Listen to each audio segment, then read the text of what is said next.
Enough is enough. But enough is enough. First, Trump and Melania's meme coins left the trenches wrecked. Then Cuba's Twitter got hacked and rugged us with a fake national meme coin. Then the Central African Republic rugged us with a real national meme coin. And now, Argentina's President Milei allegedly accepted a bribe to shill yet another crypto scam on Twitter. But this time, a botched plan has exposed crypto's meme coin mafia as a bunch of fruitcakes and loonies who are bleeding our bull market dry from the inside. So, what the hell just happened? Who are crypto's new villains, and is it all over for Milei, meme coins, and the bull market? My name is Guy. Stay tuned to find out. First, some context for those of you who don't dabble on decentralized exchanges. Every day, thousands of junk tokens are launched on-chain. They're collectively called meme coins, but most lack any of the properties like, say, humor or popular appeal that the word meme implies. Many are overspill from pump.fun. Others are the work of teams operating like ramshackle fishing boats, desperately casting hook after hook into the open ocean. Most never catch so much as a nibble from the market. But no matter. When the hooks cost peanuts and never run out, there's no need to waste bait or, funny memes trying to make any of them stick. Really, the less effort the better. You simply check crypto Twitter to see what word is being mentioned the most that day, scrawl it on the side of a hook, and cast your line. All right, enough with the fishing metaphor. Now, most tokens launched like this will be lucky if they last 24 hours before they're forgotten or destroyed in one way or another.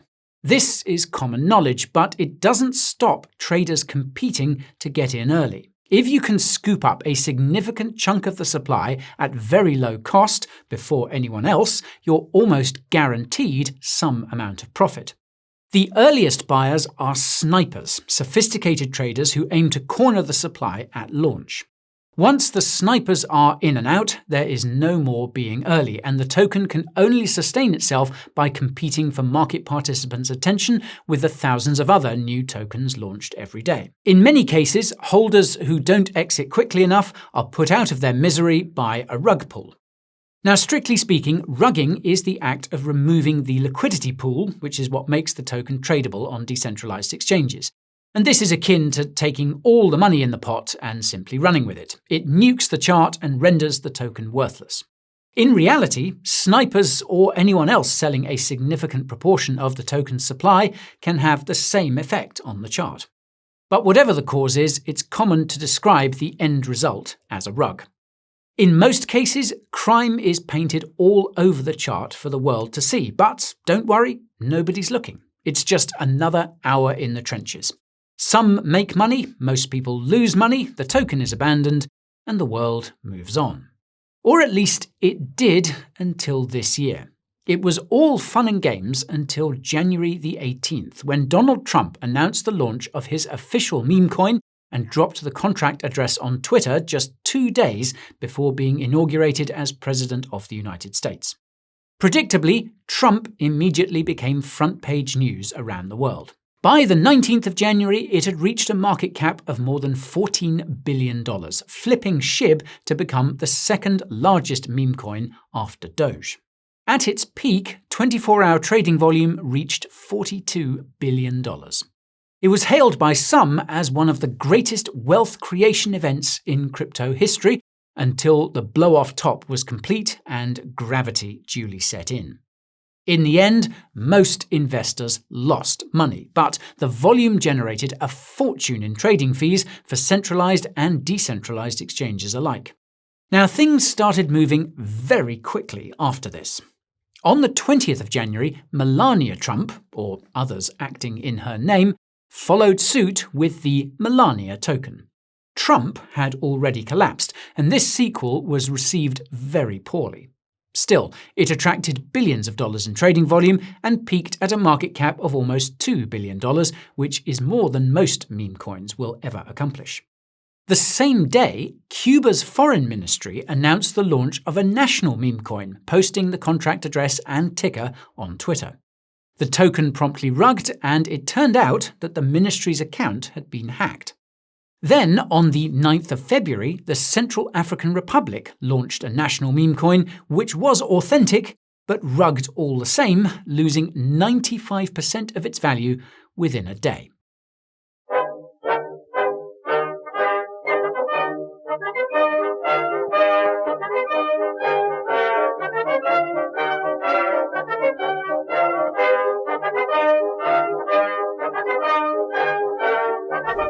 The Coin Bureau deals page. It won't make you stronger, but it will make you better at crypto.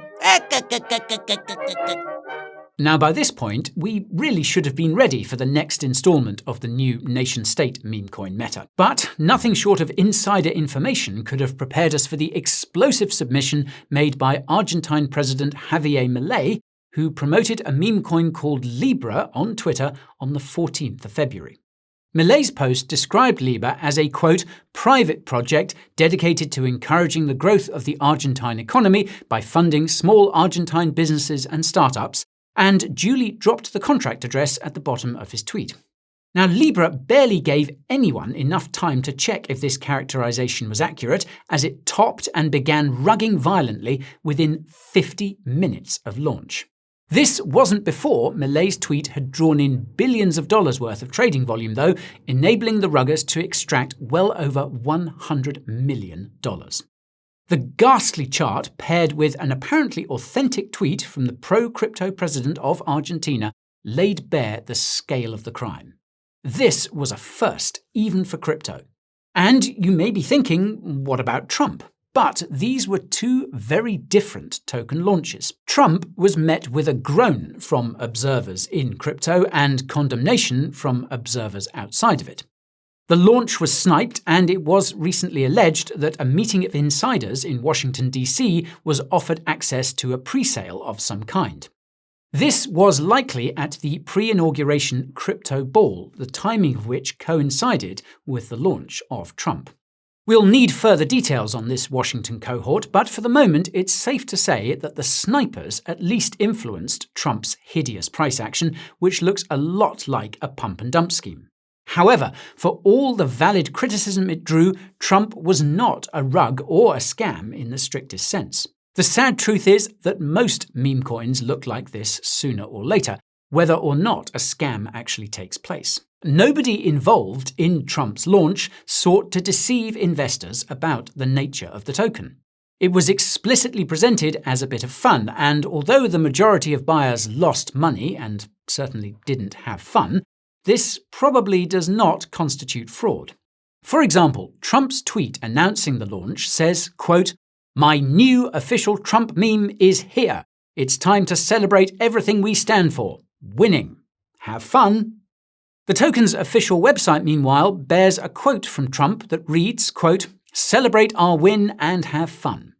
Beneath, the same disclaimer is plastered over and over. Quote, "Trump memes are not intended to be or to be the subject of an investment opportunity, investment contract, or security of any type." The tokenomics are spelled out clearly. So, you get the idea.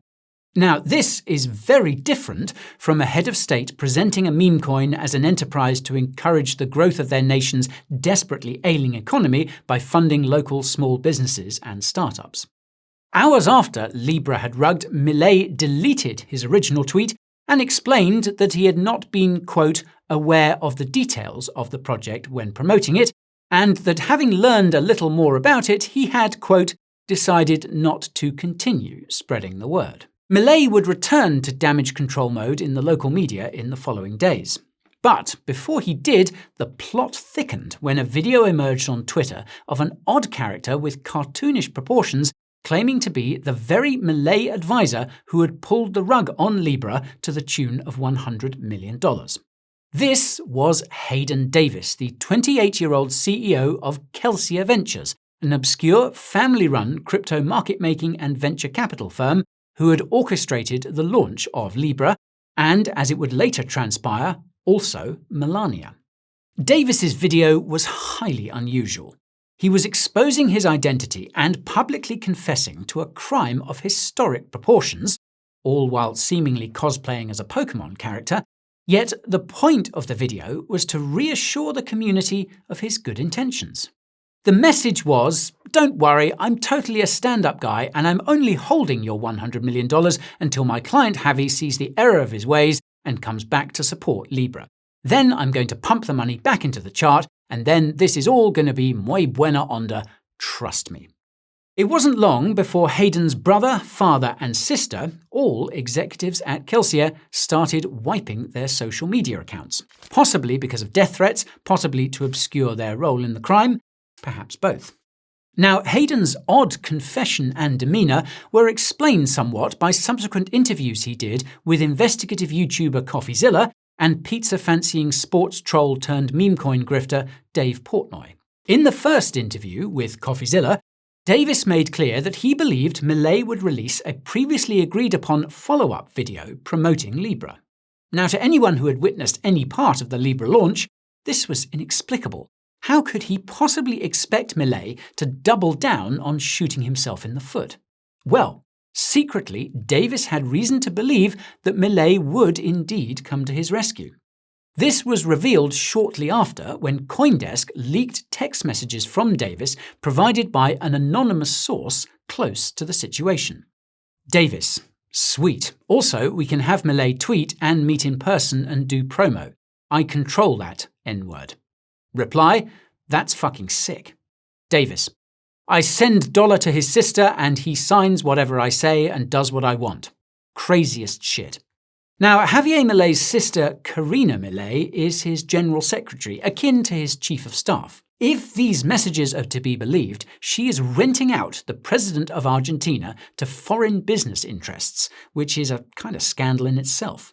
Anyway, Davis apparently had reason to believe he controlled President Milei, hence his belief that Milei would return to fulfill his side of the deal. This appears to be Davis's rationale for suggesting that he could simply re-inject the $100 million he stole into the Libra chart and wash his hands of the situation. Now, whether or not Milei returned, this was always a stupid idea.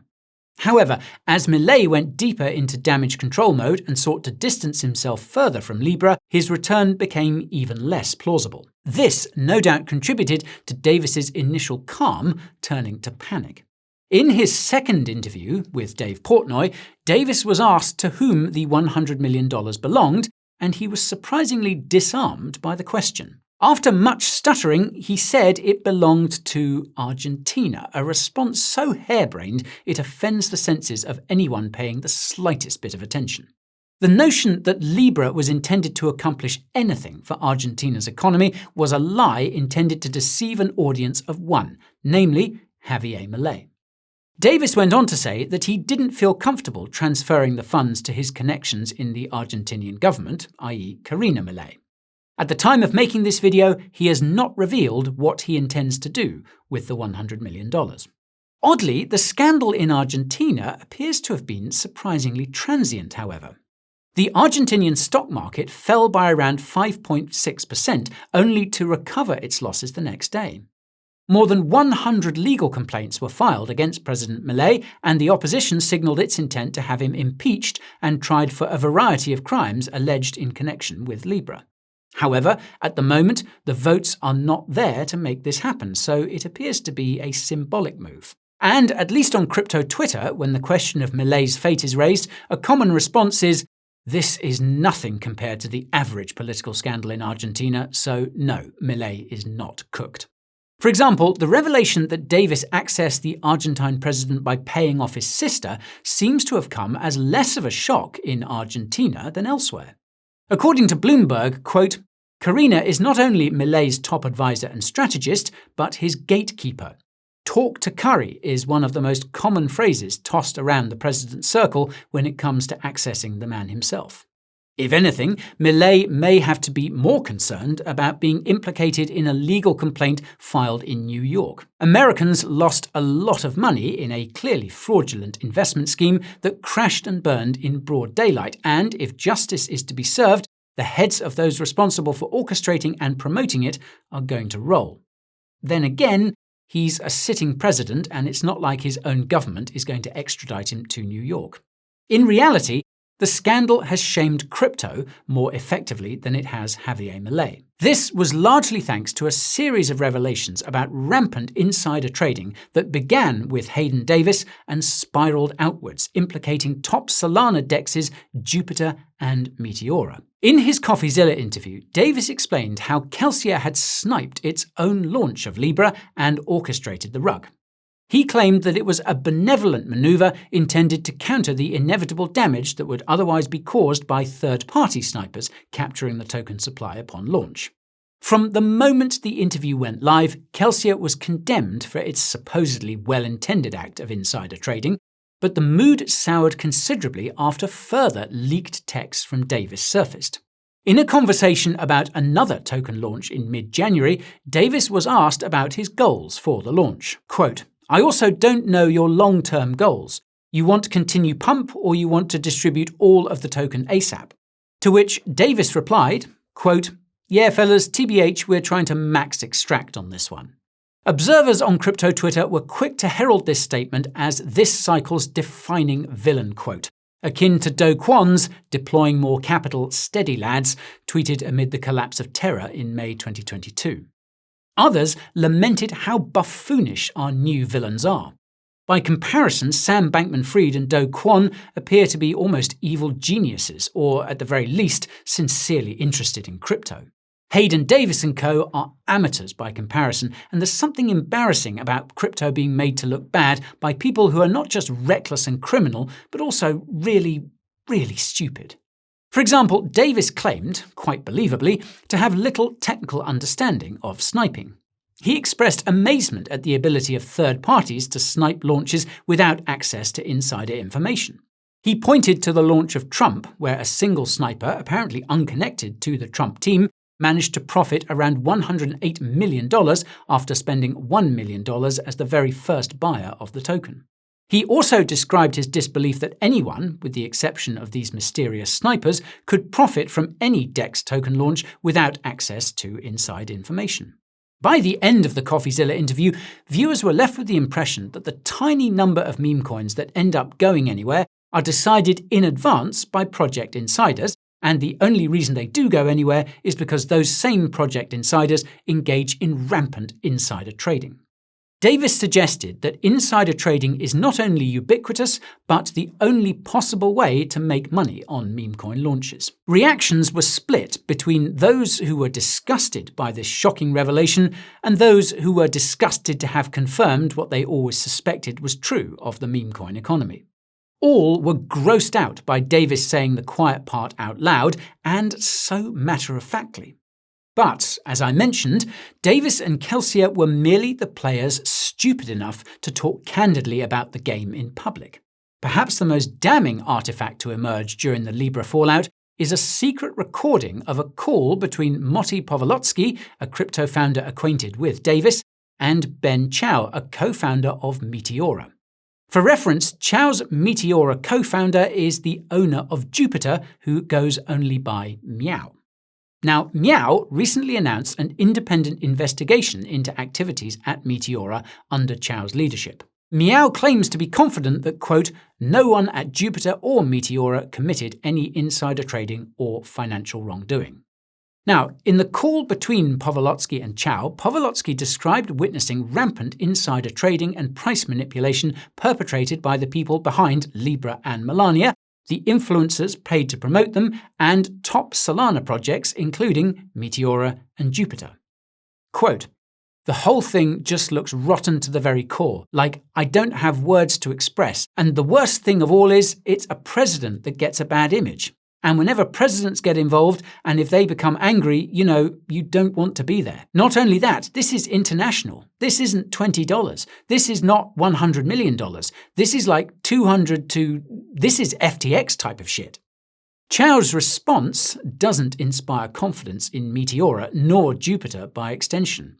Quote, "Oh man, I feel sick. I feel so sick, man. Holy shit, I feel really, really fucking sick. Oh my god." The call is 26 minutes long, and this is just a sample. Chow adds later that he is, quote, "really scared, man." Around the time the call surfaced, he duly resigned as head of Meteora. All in all, this whole business is a pretty low point for crypto.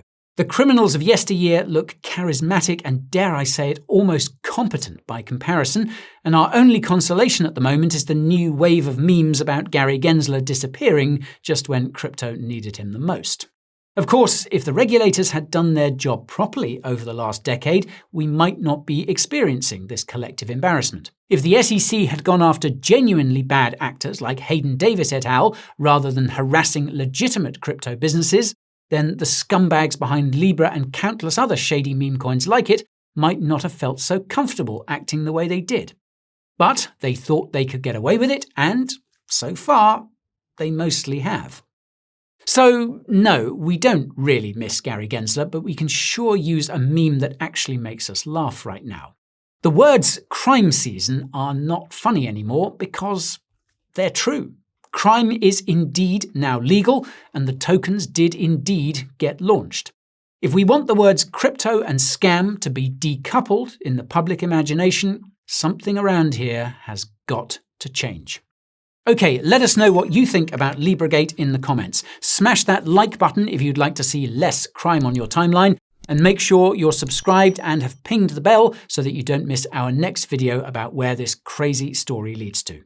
As always, thank you for watching, and I'll see you next time. This is Guy, over and out.